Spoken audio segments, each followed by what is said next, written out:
मुंबईच्या महापौर रितू तावडेंनी फडणवीसांची भेट घेतल्याची माहिती आहे। बुधवारी रात्री रितू तावडे यांनी फडणवीसांची भेट घेतली अशी माहिती विश्वसनीय सूत्रांनी दिली आहे। महापौर कार्यालयाभोवतीच्या वादाच्या पार्श्वभूमीवरती ही भेट झाली आहे। रितू तावडेंकडून पालिकेचे जनसंपर्क अधिकारी बदलण्याची मागणी करण्यात आलेली आहे अशी माहिती देखील विश्वसनीय सूत्रांनी दिली आहे। अधिकची अपडेट या संदर्भात घेऊयात आमचे प्रतिनिधी निवृत्ती बाबर यांच्याकडून।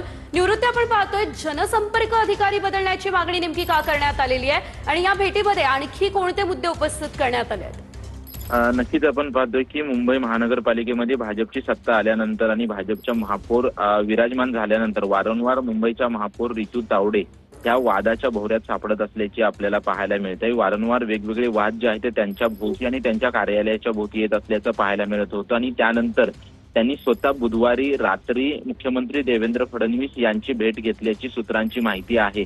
कारण की वारंवार वाद होत असल्याने त्यांनी अगोदर मुंबईचे अध्यक्ष अमित साटम यांच्याशी देखील चर्चा केली होती। त्यानंतर मुख्यमंत्री देवेंद्र फडणवीस यांची देखील त्यांनी भेट घेतलेली आहे। एकीकडे आपण पाहतोय की त्यांनी पत्रकार परिषद घेऊन सांगितलं होतं की मुंबई महानगरपालिकेमध्ये जे जनसंपर्क मुख्य अधिकारी आहेत त्यांचं काम व्यवस्थित नाहीये आणि त्यांची बदलण्याची मागणी मी लवकरच मुख्यमंत्र्यांना भेटून करणार असं त्यांनी पत्रकार परिषद घेऊन सांगितलं होतं आणि याच पार्श्वभूमीवरती ही भेट होती अशी सूत्रांची माहिती आहे। त्याचसोबतच सोशल मीडियासाठी जवळपास 25 लाखांचा प्रस्ताव होता आणि या प्रस्तावावरून देखील मोठा वाद झाला होता। धन्यवाद तुम्ही दिलेल्या अपडेटसाठी।